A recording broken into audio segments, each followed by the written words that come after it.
But then equally, what would the mum done had this still been going on? Because Gypsy was supposed to have this life expectancy of a teenager, right? So would she eventually have done something? Oh my God, that's such a great point. Because, like, she can't keep the facade going on for that long. Would Dee Dee have murdered her daughter? Is this all self-defense? Just to make those symptoms worse. Yeah. And done something even more terrible. What a brilliant point. I don't know. It's such a complex case, isn't it? Yeah, I am conflicted.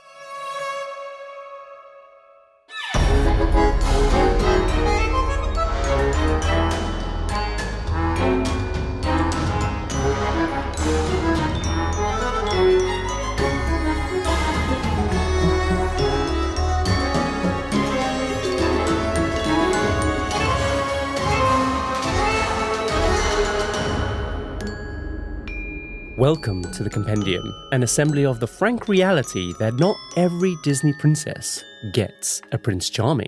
Sometimes she gets someone who really enjoys masturbating in a McDonald's for 8 hours on a Tuesday. What? Okay. Jeez, you gave me a bit of a hint of what we're going to be talking about today, but that definitely doesn't relate. For those of you tuning in for the very first time, we are a weekly variety podcast where I tell Adam Cox all about a topic I think you'll find both fascinating and intriguing. From the dark corners of true crime to mind-blowing historical events, we give you just enough information to stand your ground at any social gathering. I'm your host this week, Kyle Risi. And I'm your co-host, Adam Cox. So, Adam Samuel William Cox. Don't full name me. What have I done? I'm really perplexed about how your clue links to this, because who's doing that at McDonald's? It's an American true crime drama, so of course there's going to be some crazy shit going on, right? And middle America, like Midwest. Where's Missouri? Probably should have looked at a map before this. Yeah, we should have. I did look at a map. I'm just not familiar with the names. It's like doing that game from Friends where you have to name all the states in America. Oh, yeah. I love that game. And it's so hard. It is, yeah. I think I can do about 30. And I think that's pretty good. I think you're selling yourself short there. I think you can do more than that. I reckon you can get to, at least 40. And then it's the last 10 that's really difficult. It's always Delaware that you forget, right? No, there's other ones than that. What's that really strange one? Like Lebowski? Lebowski? What? No. What? You mean Mississippi? No, I know Mississippi. Lebowski? No, that's not it. There isn't a state anything like that. This is why I can't do that game. No, it's a really good game, actually. You always think, you'll learn once you crack all the 50, and then the next time you play it like a year later, you're like, oh, damn. I've forgotten. Yeah, always forget Delaware. So, the other day, you asked me if I knew anything about a woman called Gypsy Rose Blanchard. Because she's been in the news a lot recently. I think she had popped up onto your newsfeed, and she had just been released from prison after serving a 10-year sentence for murdering her mother. And at the time, I don't really know too much about it. I just knew the basics. But after falling down this rabbit hole, I can tell you, Adam, it's a doozy. So this story, of course, as many of our listeners will know, is about a mother and a completely dependent young daughter called Gypsy Rose, who appeared to be inseparable best friends. Yet for some reason, and to everyone's surprise, Gypsy ends up being involved in her mother's death. Not an accident, but a meticulously planned, poorly executed, brutal murder of her mother, Dee Dee Blanchard. Oh, God. What's particularly intriguing about the story is the massive outpouring of sympathy that Gypsy gets in the aftermath once all the details come to light. Because it turns out that Gypsy's reality was starkly different to what was being presented to those around them. In fact, Gypsy's life was marred with heartbreaking abuse, manipulation, all at the hands of her mother, which ultimately drove Gypsy to her murder. So in today's episode of The Compendium, I'm going to be telling you the story of Dee Dee Blanchard's murder and her daughter, Gypsy Rose. And let me warn you, this is an episode that is one hell of a roller coaster filled with WTFs. It feels strange to say I'm excited because obviously someone's died here and it's awful, but it's such a crazy story. So I want to know the motivations of this poor woman, why she killed her mother. So everything I told you, did you know anything in addition to what I've just said? Or is that kind of just the crux of what you knew about the story? Just the crux. I know there's something to do with an illness that the mother made her believe, but I don't know any more than that. Okay. Oh, this is a doozy. But before we begin, should we get on with all the latest things? Yes.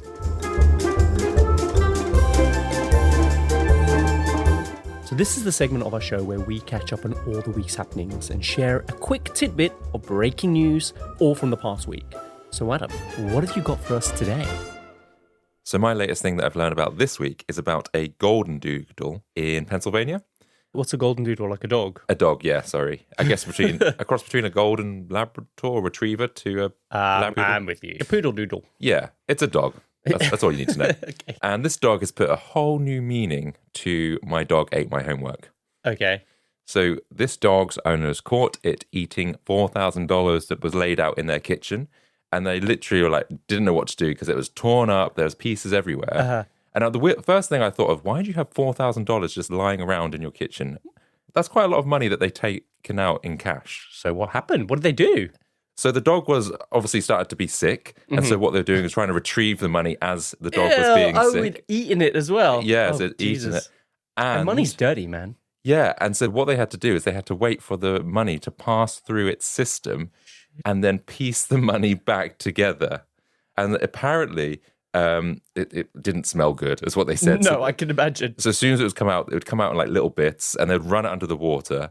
And they said like... And it was coming out whole. It didn't like shred it or mulch it up or anything? Oh, it's mulched. Like, here's a picture of it. I'm just going to quickly show you. Oh, yeah. I mean, it's not that mulchy, but it is in bits. It's in bits. It's in like... Each note is probably in 3 or 4, maybe 5 pieces. Yeah. And... That's a fun Sunday afternoon, isn't it? Like planned out with the kids. Let's do some jigsaws. Mummy, this jigsaw stinks. Yeah, wash your hands. Apparently, they managed to piece together 3,500 of it. Had gone through its system. And so long as the serial number was intact, the bank actually was able to take that money. So can you believe that is so lucky? Because I would have thought that $4,000 is gone. Yeah. No, do you know what? Actually, I did know that if you have money that gets ripped or destroyed, I think in the UK, like as long as you have a percentage of it, then the bank will exchange it for you. You've sometimes seen like the odd banknote which is taped up, right? This is 4,000 worth, all taped up back together. Do you imagine going back into that bank and going, I'd like to exchange this for money that's not torn up, please? This money's torn up, though, sir. And like, did you tear this money up, sir? I'd like to exchange this money, please. So yeah, this poor couple, but I think they managed to get most of it back. But still, don't leave $4,000 lying on your counter. I think they were supposed to pay some gardeners, but that made me think if you're paying gardeners cash in hand, they're probably some dodgy gardeners. Why? What do you mean? Well, anyone you're paying cash in hand, you kind of think, well, you're not putting that through the books and tax. No, they're probably not. But then also at the same time, like, he's a gardener. He's probably living like hand to mouth, right? So it's probably a kindness that you can do is just pay someone cash in hand. Possibly. I pay you cash in hand. What? Be my boyfriend. But they literally laundered money, maybe, for the gardeners. Think of it like that. Okay, well, it's a bit dark for like a middle-class suburban family, right? With a doodle poodle. Yeah. So that's my latest thing. Very good. So actually, all the latest things for this week is the topic of Friends.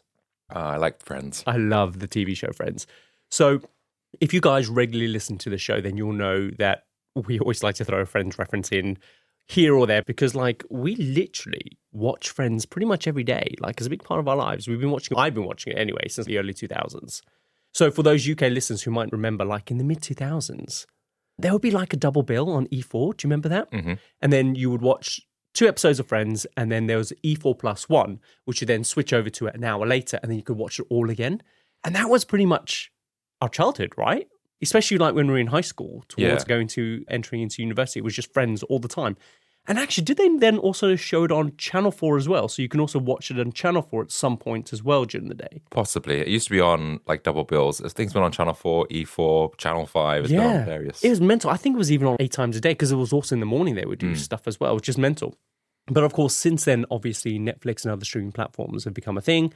And we now have just unbridled access to watching it. So this got me thinking, I wonder how many episodes of Friends we've actually watched since we got our Netflix subscription. So I went into our account settings and I exported all our viewing behavior. So guess how many episodes of Friends we've watched since 2017 on Netflix? This is just Netflix. I don't know. Maybe like 1,000. 1,000 episodes. Yeah. Get this. 3,634 episodes. And by the way, that does not include all those years of binge watching on E4. Jeez. That's like double that probably then. It's mental. That's crazy. I was shocked by that. I thought it would be around about 1,000 that we watched. But to find out that it's 3,600, that just blows my mind. It's like 10 seasons of 20 episodes each, roughly, isn't it? So that's, That's 200 odd episodes. Something like that, yeah. So I worked out what our most watched episode is. And surprisingly, it was the season 9's The One in Barbados, where we watched that 37 times. And I don't see that as a standout episode, but I'm surprised that was it. Also, our least watched episode is the one with the 5 steaks and the eggplants, which I believe is the one where Monica gets some kickback of steaks from some kind of supplier. They go out for dinner, etc., and she ends up getting fired. But yeah, that's our least watched one. But I don't think it's intentional. I just think it's by happenstance, right? Because we don't really discriminate between which episodes we watch. We just put it on and it plays. Yeah. So yeah, I just thought that was really amazing. Also, in terms of binge sessions, the longest streak is 29 episodes in one go. What were you doing when I'm not here? Well, I mean, according to the dates and stuff and when we've been watching, it's typically in the evening when we're having dinner, or it is roughly around about the holidays, like Christmas or Easter, when we've got some time off. We'll just have that on in the background. But yeah, I just... need a life. It's just nuts though. Like, after all these years, we're still willing to watch it. It must just have such a crazy effect on people. I don't know what it is. I think it must be some kind of emotional connection that we have with the characters. So. I also think it's a comfort thing, right? Because the world is a bit of an odd place. It's been a strange few years. Yeah. And I think just having that there as a, I don't know, safety blanket. Yeah. And I think definitely that emotional connection plays a massive part. Because I will constantly flip-flop between really liking Ross and then I'll move to liking Rachel or Monica. But however, probably the biggest consistent thing that I've got is that, Here we go. Is like Phoebe is just the worst. And once you realize that, you can't unsee it. So for example, she mugged Ross. All right? Yeah, she did. Yeah. She'll easily cut people out of her life. No problem, willy-nilly. That's what she did with Amanda Buffamontesi, who was played by Jennifer Coolidge. When she's teaching Joey how to play guitar. She won't even let him touch a guitar. She always flip-flops on her principles, right? Like wearing fur or eating meat. Like when she was, fair enough, she was pregnant, but still. So it's the principle. Yeah, I mean, she stabbed a cop. Don't forget that. That was my last thing on here. Don't forget she stabbed a cop. I don't know. I think earlier on, she's more kooky and like free-spirited. And I think you can enjoy her more. But in the later series, I think there's a slight mean streak with what she does. Yeah. We're like, are you joking or not? Yeah. And she's also delusional. She generally thinks she's a great person. But like the things that she does, man, she's questionable. She's by far the worst character. I wouldn't want to be her friend. But yeah, it's just crazy, like the impact that Friends has had over these years, and like as a result of us watching it 4,000 times. I don't think I've ever watched anything more than like 3 times. I feel like we're gonna have to find something new to watch.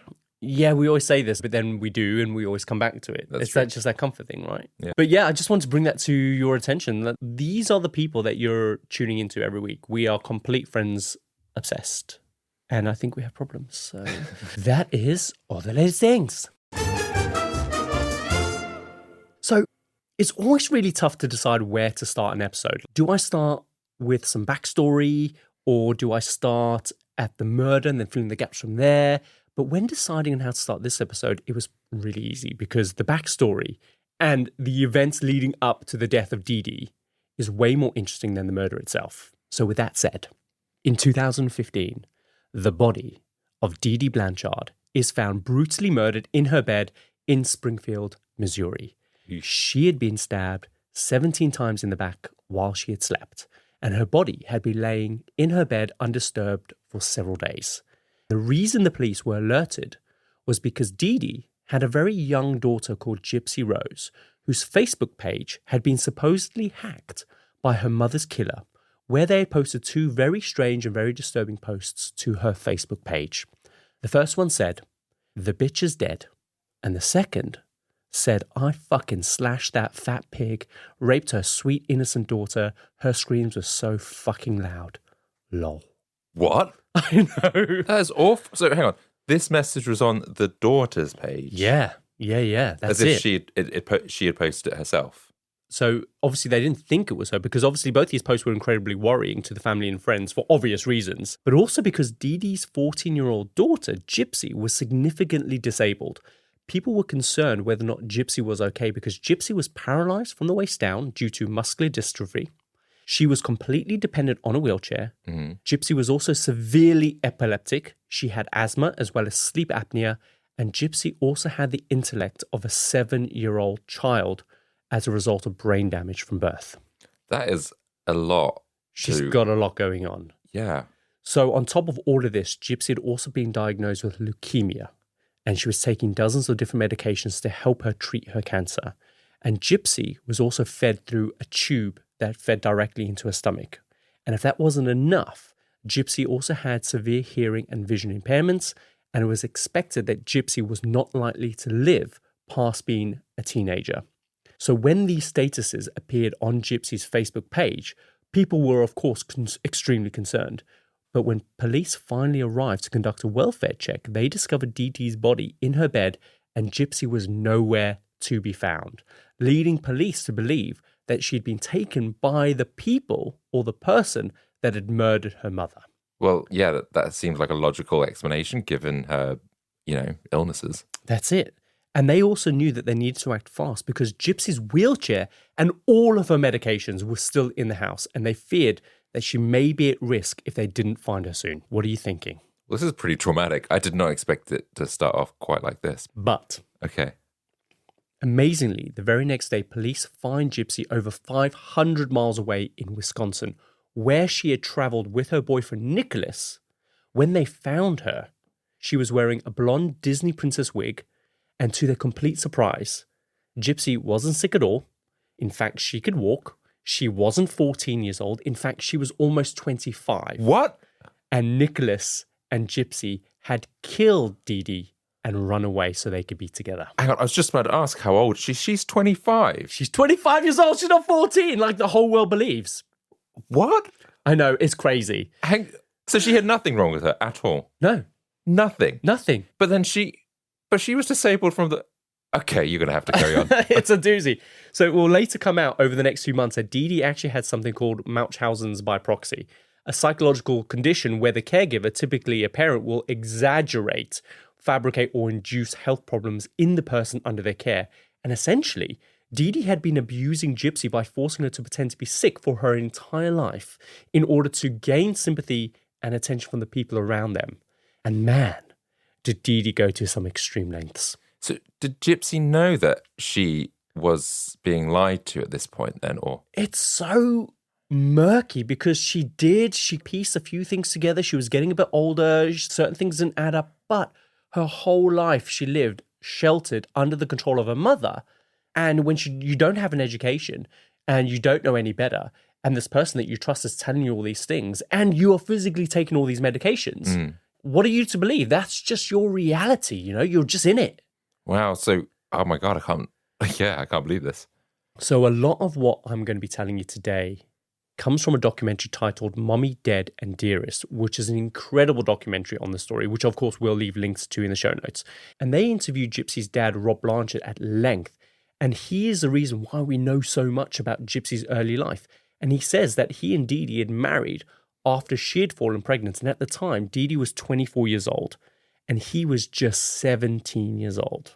So at the time, he says that he had married her for all the wrong reasons. So soon after Gypsy was born, Rod decides that Dee Dee is just way too intense for him. And he just calls it quits on the relationship. So they split up and Dee Dee moves in with her father and her stepmother. But even though, of course, they've split up, Rod is determined to be a good dad. So he's regularly visiting Gypsy. He consistently pays his child support, which is a whopping $1,200 every single month. Mm-hmm. And pretty soon after Gypsy is born, Dee Dee is adamant that something is wrong with Gypsy and is convinced that she has something called sleep apnea, which is basically where people just stop breathing in the night. So Dee Dee takes Gypsy to the emergency room, but doctors keep telling her, listen, love, Gypsy's fine. Calm down. But she doesn't accept it at all. So she just shops around to different doctors until eventually one of them diagnoses her with the sleep apnea that she was convinced that Gypsy had. So I get if you've got an illness and you're not buying what the doctor says, you would do that. Yeah, I guess that's exactly what you would do. We do that with my mum. When she goes to the doctor, they say, oh, she's absolutely fine. My mum's telling us that she's not well, so we go to another doctor for a second opinion. So I guess it's just like that. So actually, we can't really fault her for that because ordinary people will do that as well, right? Yeah, she must have thought maybe innocently at the beginning something was wrong, but clearly it gets out of hand. I think that's a fair assessment. Okay. So basically, the doctors give her this sleep apnea machine for her to use at night. And of course, Gypsy doesn't have sleep apnea. So using this machine at night actually makes it more difficult for poor Gypsy to even breathe. And remember, she's like a baby at this point. Right, okay. So in the documentary, Rod says that he was pretty much in the dark about everything that was going on with Gypsy's health. All he knew was that he had this older wife that was telling him that their baby was sick. And being 18, he just goes along with it all. And he's like, why would I even doubt her? Why would someone even lie about these things? Right? Yeah, you want the best for your child. You want the best health and everything. It's not the first thing you'd think of, right? No, absolutely not. So at some point around 4 or 5 years old, Gypsy falls off of her grandfather's stationary motorcycle and she grazes her knee. But soon after this, Dee Dee starts to claim that the injury is way worse than just a graze and that Gypsy had sustained some mild degree of paralysis as a result of her falling off of the motorcycle, which then eventually evolves into muscular dystrophy, and now she's completely reliant on a wheelchair. I mean, kids are pretty resilient. They fall over all the time. Yeah. But put yourself in her grandfather's shoes. Like, it was his motorcycle that she was sitting on. But how awful must you feel to then find out that because she fell off your motorcycle, she's then developed, and obviously it's not something that causes it, it's a precursor to it, but eventually she is unable to walk and stuff. There must be a certain degree of guilt there, right? Yeah, because Dee Dee's now put that through her father, right? Like, made him feel like that, because he must feel guilt. Yeah, initially she's forced to be in a walker and then a wheelchair. What even triggered her to think this was a good idea? I said, well, psychological disorder. That's Munchausen's by proxy. So when Rod would come and visit, he'd be like playing with Gypsy, and then all of a sudden she would just jump up and start running around, and he's, look, she's fine. But Dee Dee would be like, no, sometimes her muscles like gather a little bit of strength over time, but they'll eventually fatigue themselves out, and then Dee Dee would just put Gypsy back into the chair or hand her walker. But also, Dee Dee tells Rob that Gypsy has some kind of chromosome disorder that causes all sorts of different problems, hence the muscular dystrophy and all the other things that come with that as well. And also, he tells her that she's unlikely to live past being a teenager. And Rob is like really bummed because he doesn't know much about kids. All he knows is that he just really loves Gypsy. So that must be awful for him to hear that. But Rod isn't the only one asking questions, because soon after this, Gypsy is confined to a wheelchair full-time. And a relative that's visiting one day sees Gypsy pushing her cousins along in her wheelchair. And when Dee Dee sees this, she just screams at Gypsy. And upon realizing that she's been caught, Gypsy just immediately falls to the ground and then is dragging herself to her wheelchair, like the kid from The Ring, when she comes out the telly, It's like, what did I tell you? You shouldn't be walking, ever. Even at this young age, Gypsy is very aware of what her mother expects her, or how her mother expects her to behave. That's interesting. Isn't it crazy? Yeah. So family members, they start asking questions, and so Dee Dee decides she's going to take off, and her and Gypsy move to New Orleans, and they just get by on kind of the child support that Rod is paying and the disability allowances that she's getting. She also starts getting a lot of public assistance and various donations from various charities and things like that. But also at this time, she enrolls Gypsy to be homeschooled. Now, essentially, she is under Dee Dee's watch and control 24 hours a day. So she's kind of like primed to just manipulate her and kind of affect that behavior and things like that. So when they move to New Orleans, Dee Dee is constantly taking Gypsy to ER.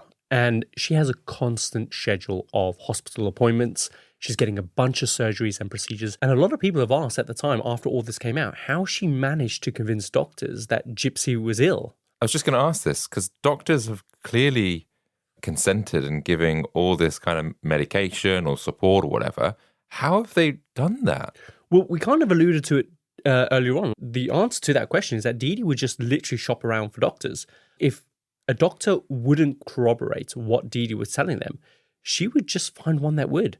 But also, Dee Dee could talk the talk, man. She had a knack for regurgitating medical terms that she would hear from one doctor and then spit them out to the next doctor. And she just came across really well-versed and knowledgeable, and gave the sense like there was a larger history at play with Gypsy's health because she knew so much about the condition, right? Have any of these doctors been questioned since? Oh, yes. Yeah, we're going to come on to that. Fine. Yeah.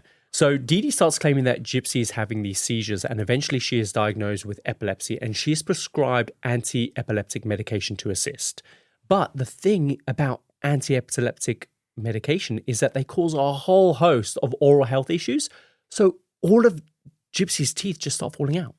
I guess from this point, then she does have this physical disability or appearance where people go, oh, she isn't well. So all this medication they're giving her is actually causing further problems. Yeah. And it's also acting to reinforce the fact that she's ill and that she's got credibility because she has no teeth. She's got no teeth. And also, oh, look, she's prescribed to this. Why would a doctor give her this if she wasn't if she didn't need it? The second you get one doctor just to prescribe something or back up a diagnosis, it can just snowball from there, right? That's a fair point, yeah. By the way, not everyone accepts this nonsense. In the documentary, Mommy, Dead and Dearest, there is one doctor, Dr. Bernardo Flasterstein.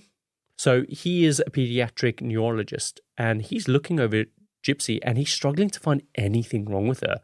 And he does like an MRI scan, he does a series of checks, and he conducts like a really painful muscle biopsy where they literally will take a chunk of the muscle from your leg to see how bad the muscular dystrophy is.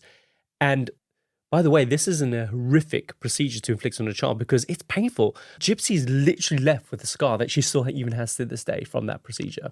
Yeah. And her mother's putting her through that. You think as a mother or any parent, your child is like brand new. You want to protect them. You don't want them to have scars. You don't even want them to have like ear piercings when they're young or anything like that. Exactly. So to do something as awful as this, What is she thinking? Awful. He says that he is skeptical that she even has any of these issues, in particular with the muscular dystrophy. So if she did have it, there'd be a lot more muscle wastage than he is currently seeing, especially considering like the number of years that Gypsy has been confined to a wheelchair. So Dr. Bernardo writes in his reports, and in it he criticizes Dee Dee for not being able to provide like a clear, full timeline of Gypsy's health that doesn't contradict itself. And he even states in the report that he suspects the possibility of Munchausen syndrome by proxy. And he does tell some colleagues about this, and they just tell him, like, you need to treat Dee Dee and Gypsy with golden gloves because at this moment in time, they were a little bit famous on the scene, like with all the charities that they were involved in and because of how sick she was. And like Dee Dee was kind of considered like this hero for like taking on the challenge of being Gypsy's full-time carer, considering her circumstances. So they were well known to doctors, and they just said, like, just leave it well alone. I guess because they're not powerful, but they've got this image that to try and persuade other people of what's going on, that would be a tall order, and you could be putting your neck on the line, your reputation and everything if you did call them out. Yeah. And also all these other doctors that are convincing Dr. Bernardo to not say anything, their neck's on the lines as well, right? Because they could get in trouble for anything that they've probably diagnosed or whatever it might be. Yeah. So nothing ever comes from this. And later on, Dee Dee requests, because she's savvy, right? She has access to all the medical records. She sees the notes and she just never takes him back to that same doctor again. So now he's off the radar. So as well as obviously being able to talk the talk, shop around for doctors, she's savvy. She knows what the doctors are writing. She has access to those public records, and she just uses that to maneuver herself to kind of get what she needs. The next step, and her master plan. So for years, Dee Dee continues doing the rounds across a bunch of different doctors, eventually leading to all these unnecessary diagnoses. And as a result of her seizures and excessive drooling, Dee Dee persuades doctors to agree to remove Gypsy's salivary glands. So she's got constant dry mouth. Isn't that horrible? Why would you do that to your daughter? Initially, I came into this thinking the poor mother, she was stabbed 17 times. I know maybe there was rhyme and reason for this or motivation. But now the things that you're saying, I've switched the other way. Poor Shocking. Gypsy. Also, Gypsy is fitted with a feeding tube on account of her size and her stature. And Dee Dee has convinced doctors that she wasn't absorbing the necessary nutrients that she needed, when in fact, she was actually keeping Gypsy thin and frail on purpose to go along with this illusion that Gypsy was sick. And on top of that, she's having all these unnecessary procedures done as well, which ultimately is keeping Gypsy in a constant state of dependency on her mother. And it's just so messed up. So is Dee Dee a full-time carer, essentially, because Gypsy hasn't gone to school or anything like that? Dee Dee did used to work as a nurse's aide, so she has the experience in this area.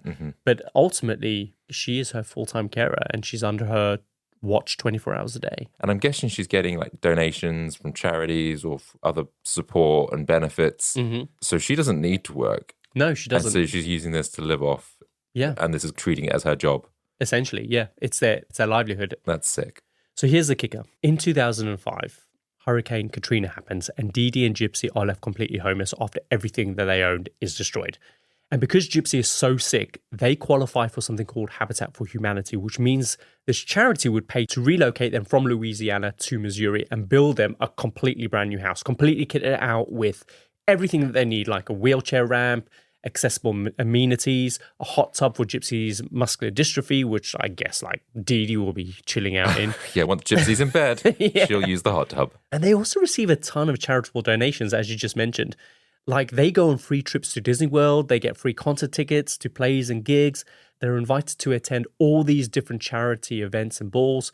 And so the pair of them become like little spokespeople for these charities. Like they're like mini celebrities on this kind of disability health kind of like circuit. Yeah, I bet that just fuels Dee Dee even more to kind of keep up this charade. For sure, she does want to sacrifice her livelihood, right, essentially? Yeah, all these extra benefits she's getting. Also, post-Hurricane Katrina meant that Dee Dee now had the perfect excuse for why she had no records. Specifically, this meant that Gypsy now gets a brand new birth certificate that completely changes like her age by like 5 years. I was going to ask about this. How have her, grandparents or the father not queried the fact that she was 14? They stopped seeing them altogether, right? So Dee Dee has fallen out with her parents, so she doesn't really have a close relationship with them anymore. She's run away from Rob, so he doesn't have any access. He calls on the phone, but he doesn't really see her. And also, it's crazy, as she's getting older, which we'll find out later on, Dee Dee convinces Rod not to talk to Gypsy about her age. She's like, she thinks she's a toddler. So don't tell her that she's older than she is because I want to protect her. You're going to ruin the illusion for Gypsy and her childhood. I can't believe this. And she gets a whole new certificate. So then she can prove, like, actually she's 5 years younger. She is actually 14 or whatever it is. That's it, yeah. Also, now that everything was destroyed, Dee Dee could also start all of Gypsy's medical records from scratch, which means start reading off all the conditions that she had, including a bunch of new ones. And considering the circumstances, nobody questions it. Like, here is the mother with a severely sick daughter, full-time carer. They've gone through this horrible tragedy in Hurricane Katrina, which is all over the news, the biggest story at the time. They've lost everything. We need to help them. Yeah. And on top of that, they probably got to deal with hundreds and hundreds and hundreds of other cases as well. So they're just getting them through the system, right? True. Because if you see someone in a wheelchair and they're disabled, you don't go, prove it. Yeah. Get up and walk. No, exactly. You don't do that, do you? It's a very good point. So after all, she looks sick. She behaved sick. Others said she was sick. Why on earth would anyone lie? Right? Yeah, and I bet Dee Dee probably even starts believing her own lies. If she's saying it so often and creating this whole story, this illusion, I bet there's a good part of her that doesn't know this is the truth. 100%. Remember, she's not just saying these things, she's living it. She's literally giving her daughter all of these medications. She's living a life where she's living with a disabled child, where they've got this completely kitted out house. They've got all these different things. She's pushing around in a wheelchair. She's having to administer all these medications every day. So, of course, that is the reality for her. It's crazy. Do you want to see a picture of Gypsy at this point? Yes, I've seen her since she's come out of prison. Right. So this is Gypsy when she was like, I'm going to get some of the ages wrong because we don't really know how old she is, but apparently this is when she's 14. Oh my, bless her. She's tiny.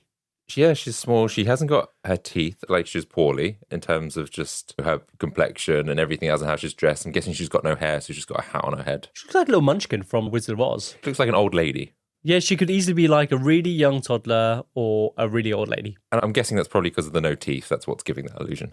Anyway, so here Gypsy is around about 14 years old, but Dee Dee is telling everyone she's like 9. And now her birth certificate obviously confirms this as well because she's got a brand new birth certificate. Actually, can I just say something? Yeah. We commented on Gypsy there. We didn't comment on Dee Dee. And something that just struck me was the fact that she is a large lady. Yeah. Therefore, she probably enjoys the finer things in life and indulges. Adam. What, no, she might have thyroid problems. Maybe, if she tells herself that. But what I'm thinking is she is making her daughter suffer whilst, okay, maybe there is medical conditions for her size. But for me, that suggests that she's overeating. Anyway, here Gypsy's 14. Dee Dee's telling people she's 9. If you just look at these images of Gypsy, she's incredibly thin. She's incredibly stunted for a 14-year-old. So she literally passes for this age. So it's very calculated that she's changed her age to that because Dee Dee has gone, she can pass for a 9-year-old. So around this time, Dee Dee is also telling everyone that Gypsy has cancer, like leukemia to be precise. So she starts shaving Gypsy's hair because she says like it's going to fall out anyway. So let's just keep it neat and tidy. And that'll stop all the questions if we just get rid of it now. Yeah, exactly. Also to maintain the illusion, like Gypsy is dressed like a toddler all the time. She wears Minnie Mouse kind of little clothes, Disney princess costumes and wigs. And on top of all of this, Dee Dee is completely in control of Gypsy's education, which is minimal at best. And she's only ever allowed to watch like Disney movies and play with like little toys and dolls. And keep that mentality. Keep that mentality, yeah. So Dee Dee is also claiming that Gypsy has the mental capacity of a toddler, even though Gypsy is actually really smart. I can say, if you tell someone stupid, she's trying to keep her stupid, right?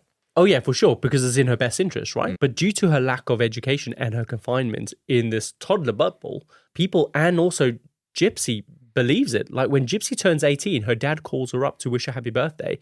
But Dee Dee tells Rod, don't tell her she's 18. She's got a mental capacity of a toddler. She thinks she's 12 or something. So, yeah, don't let on that she's 18. But it's all just kind of part of this lie that she's trying to breed or kind of perpetuate. Yeah, was he ever allowed to visit then? I know they're in a different state now, but... I don't get the sense that they did visit too much after Hurricane Katrina, and then they obviously relocated to Missouri. But they would speak on the phone occasionally, but he was just completely in the dark about everything. And also, like, Dee Dee hated him, man. Like, she just wanted him away from her. But also because it was in her best interest to paint this picture that Rod was abusive or wasn't a very nice person. She's a single parent. Exactly. Yeah. When questions did rise around some of the details of Gypsy's medical records, like maybe some dates and names and certain things, Dee Dee's response to that, which they completely bought, was that, like, my ex-husband is extremely abusive and we're petrified of him. So it's in my best interest to change some of the details, especially around dates and times, so that he can't find us. Wow. Yeah. So she had an answer for everything, man. And also on the kind of topic of how Gypsy would behave like this toddler, you can see firsthand how Gypsy embodies her age through her childlike persona, because there's some footage available online. Remember, both she and Dee Dee were beneficiaries of the Habitat for Humanity. So these charities would invite them to come and attend, and they'd be invited up to speak on stage, talk about their experience, sing a little song, etc. And there's this video of Gypsy on stage singing a little song. Do you want to see it? Sure.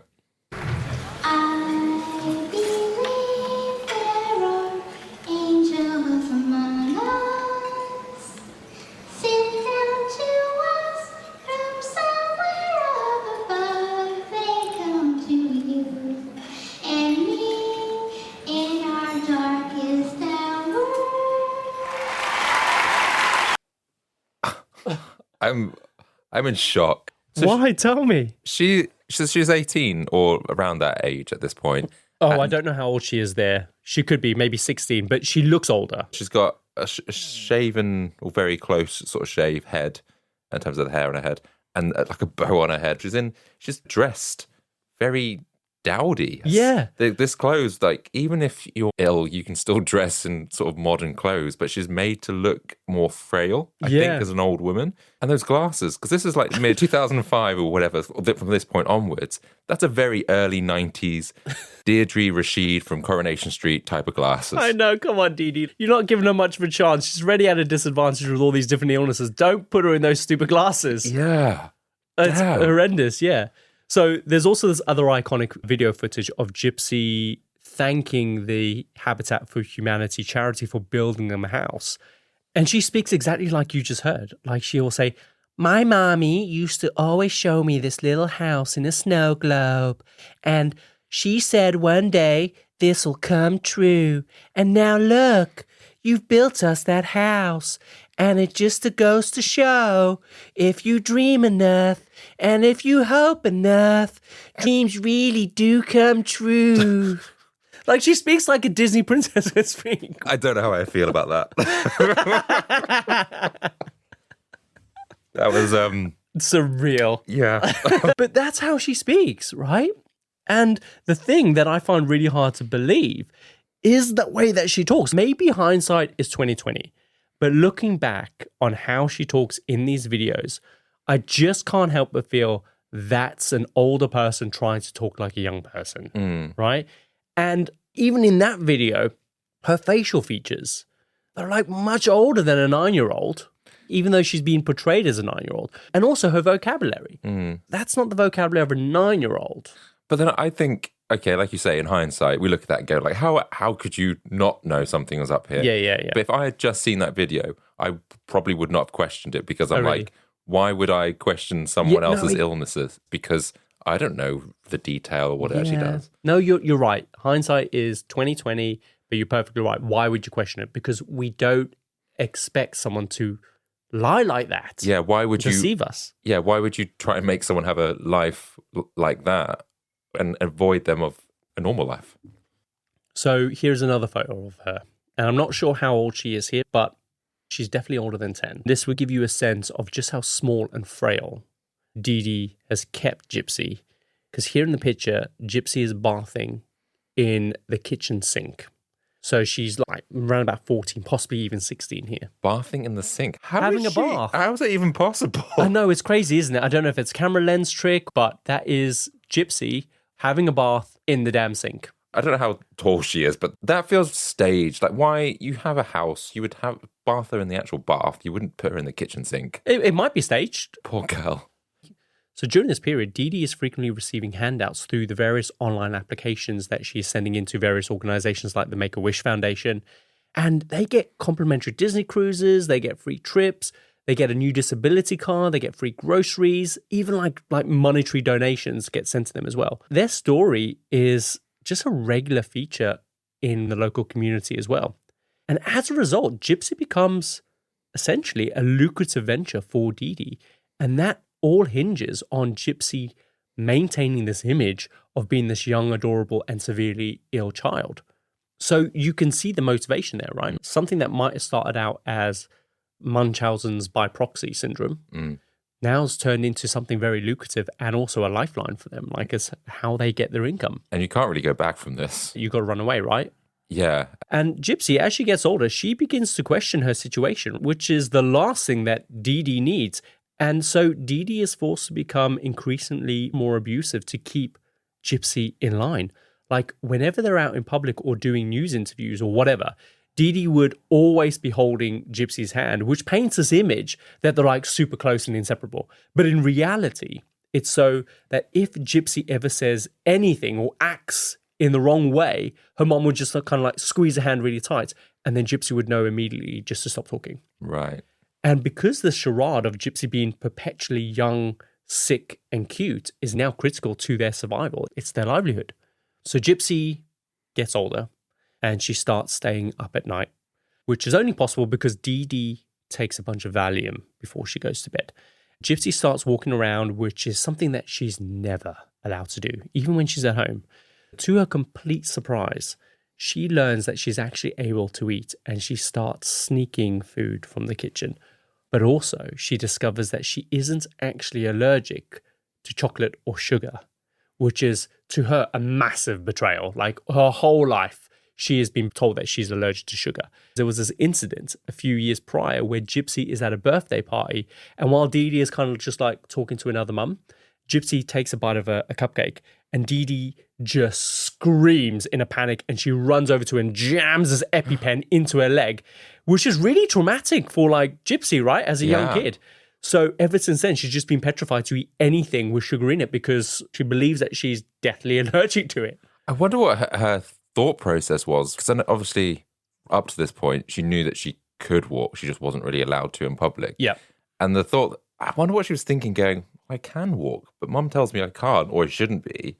And then what actually motivates her to try chocolate, knowing the impact that it, or the fear that what could happen. Yeah. And she just thinks, oh, screw it, I'm just going to have a piece. So when she has a house to herself, she starts going on the internet and she starts learning about the world, which she then would ask her mum questions about. But Dee Dee is like never forthcoming with answers. It's like when you're a kid and you ask your parents about something that you're too young to know about. So your parents just kind of like feed you some stupid story, which you accept, that kind of situation.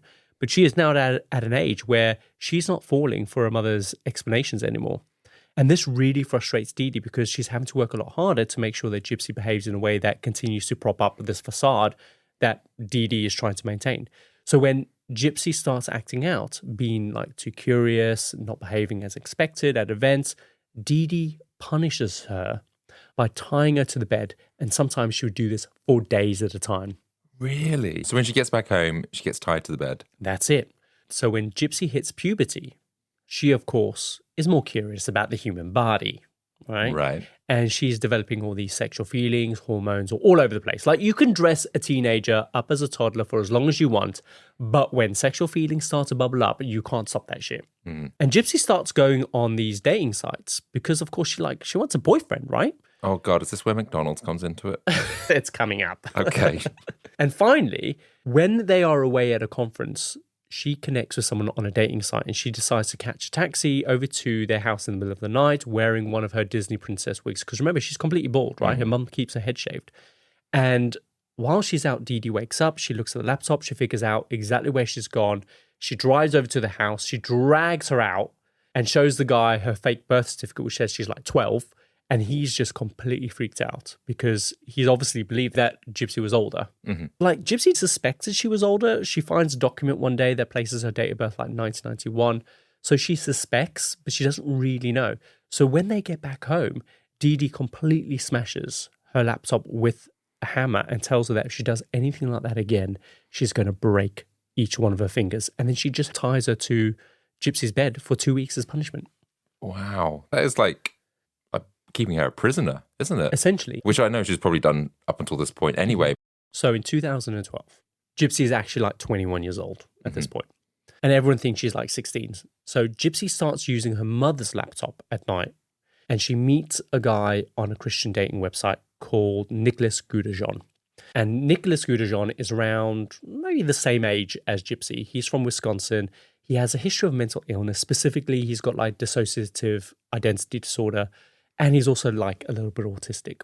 Intellectually, I think he's got like an IQ of like 82, which is really low. So he's not smart.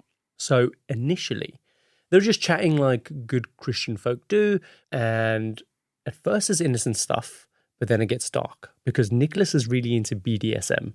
Oh. And these various sexual fantasies that often involve like rape and sexual violence. And on top of this, he has all these different personalities that has manifested inside of him, including like a 500-year-old vampire called Victor. And at the beginning, when things are kind of still a little bit innocent, Gypsy just goes along with it. She starts also carving out these different personas for herself. Typically, they're based on characters that she thinks will satisfy Nicholas. Right. Or like lean into different aspects of her personality or her sexuality, like Candy or Rose and things like that. Okay. And they do this almost every night for 3 years. And during this time, by the way, 2013, Nicholas is actually arrested for sitting in a McDonald's for 9 hours, just casually watching porn on his laptop and apparently masturbating. I mean, to get away with it for 9 hours. For 9 hours, that's crazy, man. That's breakfast to dinner time sitting. So he's really into some real dark sexual stuff. He doesn't really have the intellect to understand what's appropriate, what's not. This is the type of person that we're dealing with. Yeah, I don't know if this is the person that Gypsy should be hanging around with in order to learn about herself and everything else. But maybe, I don't know, is the person that opened up to her the most? Yeah, I guess so. And he's the one that understands probably the most. Yeah. But also what's interesting is he gets arrested for sitting in a McDonald's having a wank. I don't think he's the only person somehow. No. Well, the thing is that they were dating. They were speaking at the time that this happened. So I wonder what he told her. I wonder if Gypsy knew. Yeah. Yeah. Oh, by the way, I got arrested today. Oh, what were you doing? I was having a wank at McDonald's. I was having some chicken nuggets. And I was like, having a rub out. Apparently, he says he was just scratching himself. That's his justification. For 9 hours? No. So eventually, after a year of chatting, they really want to meet, right? Like their loins are burning for each other. Mm. And they want to meet in person, and they know that Gypsy's mum would never let this happen. So they arrange to meet at the movies. She thinks that maybe if Dee Dee met Nicholas in a real life kind of situation, because remember, she's not supposed to be on the computer, then maybe like she will allow her to have him as a friend, essentially. And maybe then things could then progress onto there. Then they could become boyfriend and girlfriend, and then they can get married, and they can live the whole Disney princess kind of fantasy. Sure. So they make this plan where Nicholas is going to get a Greyhound bus from Wisconsin to Springfield, Missouri. And the plan is to orchestrate an encounter with her and her mum at the movies. Dee Dee is going to find Nicholas really charming, and they're going to be friends, and so on and so on. Right. So they have this weird plan. Everything is arranged, and they arrive at the movies to watch the first screening of the live-action Cinderella movie at like 10 a.m. in the morning. Okay. Gypsy is dressed like Cinderella in a wig. Dee Dee is pushing her in a wheelchair. They get to the movies, and Dee Dee wheels Gypsy into the screening room, and it's completely empty apart from this weird 21-year-old man who's watching the live-action Cinderella movie on his own on a Tuesday, doesn't have any kids with him, and Gypsy's like, oh, let's go sit next to him. Hopefully he's not scratching himself. Yeah. Oh, Adam, it's going to get so much worse. So Dee Dee, of course, is like, ew, gross, no. He's creepy, let's sit over there. So straight away, their plan goes awry. Oh, no. They don't get to sit next to each other.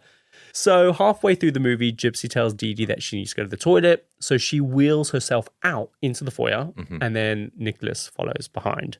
And then Gypsy just wheels herself into the men's toilet, and she loses her virginity to him in a bathroom stall at the movies like a true Disney princess. Oh my God. I did not expect you to say that, but that's what happened. That's what happens. And they'd never spoken a word in real life to each other.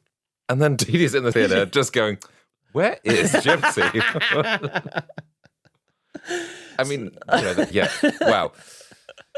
So, I mean, this was really difficult for me to verify. I'm not sure if Dee Dee ever found out about this. Okay. There's some speculation that she did because she called her a whore and she punished her for ages after this incident. But there's also some other sources that say she knew nothing about this.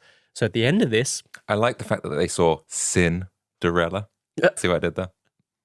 I do. And thanks, it's not that great. Oh, sorry, hang on. You need a better reaction. Ah, see what you did there. Yeah, all right. All right, then. Sorry, this is my pity support for you there. So later on, Gypsy says that when she finally met him in person on that day, it wasn't the same as when they were online. And actually, he was just really creepy. But she says that she'd come this far, so she just did it.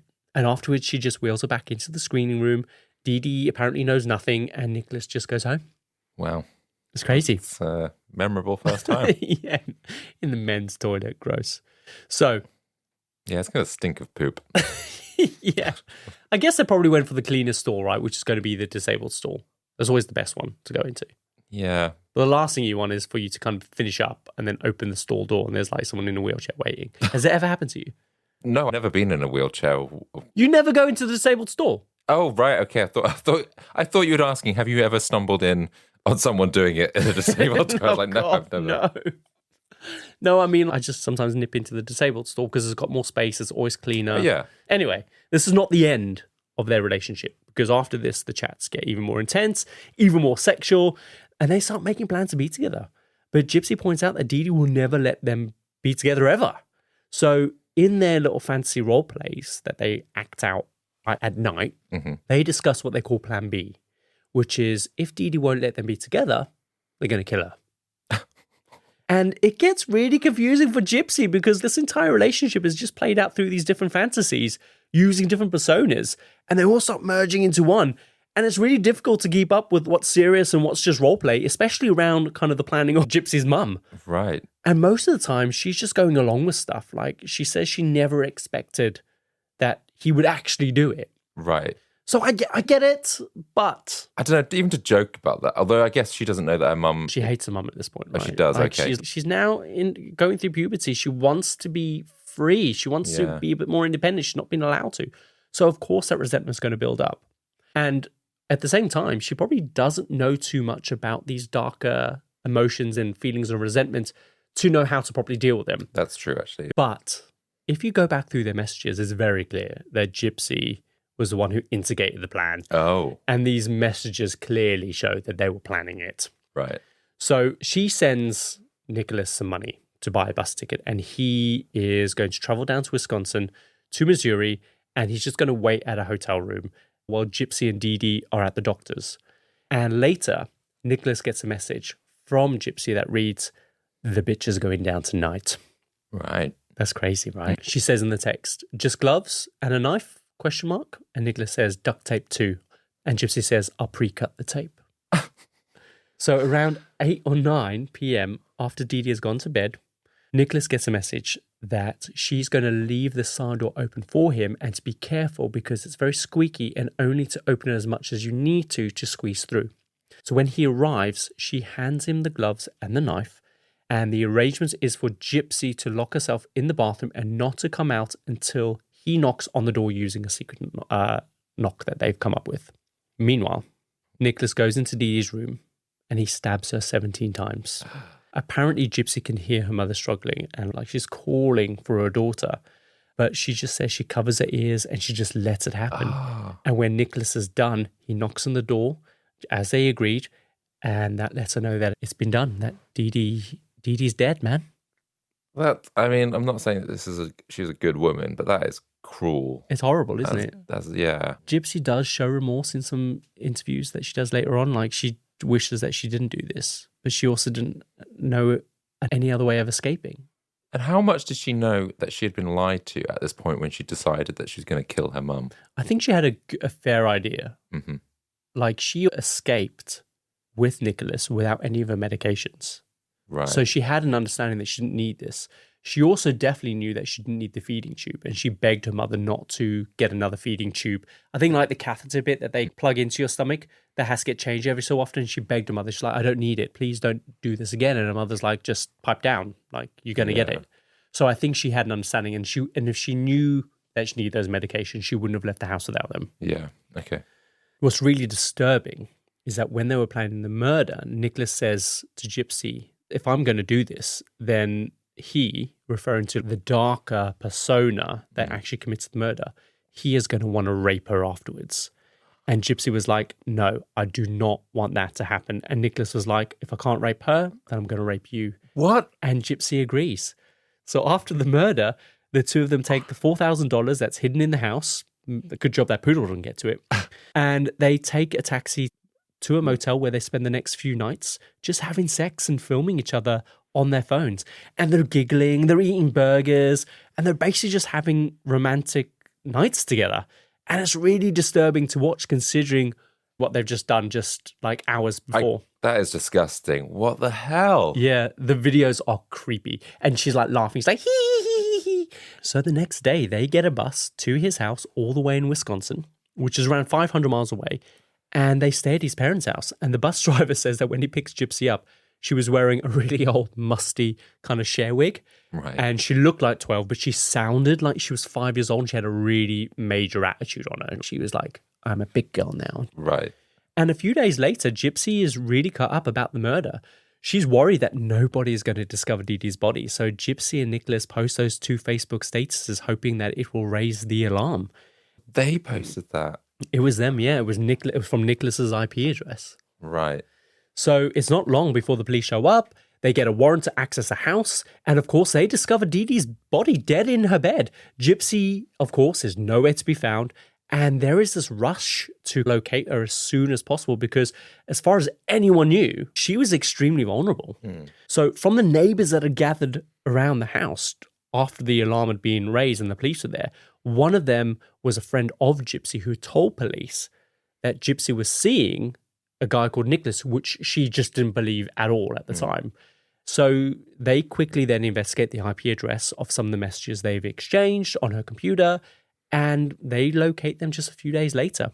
And when the police take them into custody for questioning, and based on everything that the neighbors had said about Gypsy and what they had learned, they are in complete shock that she's able to walk, that she's completely healthy. And when she's being interviewed, she pretends like she doesn't know that Dee Dee was dead. Adam, she is the worst actress I've ever seen. She acts like a Disney princess would act when you find out like your mother has just died. Right. Okay. So she's like, "Wait, what? Say that again?" It's like, your mother, she's passed away. And she's like, "What? No, this scared me. No, say it again. Say it again." And he's like, "Your mother's died. and we think you're involved. And she's like, what? No, this can't be. It's just brilliant. I guess if she's been brought up as Disney, is that what she's got to go off? It's a only reference, right? This woman is twisted. The detective, they interview her, and it's clear she was involved. But Gypsy just keeps denying it. And when they ask her to hand over her phone, she's like, oh, yeah, okay, here you go. And they tell her, we're going to check all your messages, right? And she's like, yeah, that's totally okay. Is it? Like, you know that we can read deleted messages, right? And Gypsy's like, what? And she's totally freaking out. So meanwhile, Nicholas is in the other interview room, and he is not smart. He's an idiot. Immediately, he just confesses everything. Really? He's like, yeah, I want you guys to know that, yeah, I did stab Dee Dee, but I only did it because Gypsy told me to. And Gypsy needed me to kill her because she was really hurting her. And I love Gypsy and I wanted to save her. Everything he was saying was plausible. But it's just really funny that you've got Gypsy in the other room. He's denying everything, putting on this big broadcast. Like, generally, how did they think that they could get away with this? I know, they were dumb. Also, as for the murder weapon, because Gypsy thinks that bus stations work like airports with all the security, she doesn't want to take the knife with him on the bus. So she gets Nicholas to put it in an envelope and mail it to his house. When the police arrest them, they find the envelope addressed to Nicholas at his house. And when they open it, there's a knife and the bloody glove in there. He's not smart. Oh, God. Like, you stupid boy. So. He did say he had an IQ that wasn't that of great. Like 82, yeah. So the police hold a press conference. Because remember, Dee Dee and Gypsy, they're like beloved members of the community. And there are a lot of people that are very concerned about where Gypsy is. And the police say, we found Gypsy and she's safe. And everyone's like, thank goodness, oh my God. But the policeman says, not only have we found Gypsy, but we've also arrested her and her boyfriend for the murder of Dee Dee. And everyone's like, what? And then the police is like, and not only was Gypsy involved, but she's completely healthy. She doesn't have muscular dystrophy. She isn't epileptic. She doesn't have cancer. She's not 19. She's actually 25. And people are like, what the fuck? What would... Imagine all these charities going, but we've been giving them like hundreds of thousands of dollars. We sent you to Disney, man. Yeah. The fallout of this must have been ridiculous at the time. It was mental. People just cannot believe it. So at their first court hearing, the news cameras are all there, partly because of the press conference being so freaking nuts. And everyone is just interested in the story. When Gypsy walks into the court hearing, it's the first time that anyone has seen her since before the murder. So to see her actually walk in, like, people are outraged. I bet. They're mad. They've been lied to. Yeah, they feel like they've been duped because everyone thought that she was this disabled 19-year-old kid. So this is also the first time that Rod sees his daughter walk for the first time, and he is completely unprepared for this. Like, he had no idea. Yeah. And he really loves his daughter, right? Like, he cares for her. He doesn't live in the same state. He does his best by her. He's paying the child support. All this bullshit. So it's horrible. During the court hearing, they read out a bunch of the messages, which are very sexual and pretty violent and very adult. And of course, Gypsy looks mortified because these were very private messages. And they're a huge stain on her character because everyone thinks she's this Disney princess. Because for years, she's had this whole Disney persona thing going on. Some of the messages were along the lines of, I can't wait until you've done it because then we can shag her all night knowing that she's dead. Isn't that awful? This woman is so twisted. I can't believe she's getting this much notoriety in the public eye right now. I know. So everyone who thought like she was a sweet girl was like, what the F's going on, man? What is happening? But it doesn't take long for the narrative to flip because people find out exactly what Dee Dee had been doing to Gypsy all these years and they start to feel sorry for her. And her dad is just in bits because he had no clue. He genuinely believed that Gypsy was seriously sick. So Rod and his wife, they hire a lawyer and they start to take care of her as best they can. And eventually a trial is scheduled with Nicholas due to be trialed separately. But while Gypsy's in prison, she starts thriving, man, because they take out her feeding tube. She starts eating proper food. Her hair grows for the first time. They get her teeth fixed. And she doesn't have to wear those crazy thick dated kind of eyeglasses anymore. I guess she gets her independence in prison, which is the weirdest thing. Exactly. And she's stopped taking all these medications. And by all accounts, she starts looking like a regular 24-year-old woman. Later, she says that she felt more free in prison than she ever did living with her mother. Wow. That's crazy to almost think prison was actually a good experience. Yeah. So in 2015, about a year after all of this happens, Gypsy takes a plea deal, and given her background and everything that she's been through, she's given a 10-year prison sentence with the eligibility for parole in 2024, which sees her being released just a few weeks ago. As for Nicholas, his lawyers, they try to lean into this kind of low mental capacity and mental health issues aspect of things. And his trial is just delayed over and over. And eventually he goes to trial in 2018, but he's found completely guilty of Dee Dee's murder. And he is sentenced to life without the possibility of parole. So he's going to essentially die in prison. So what are you thinking?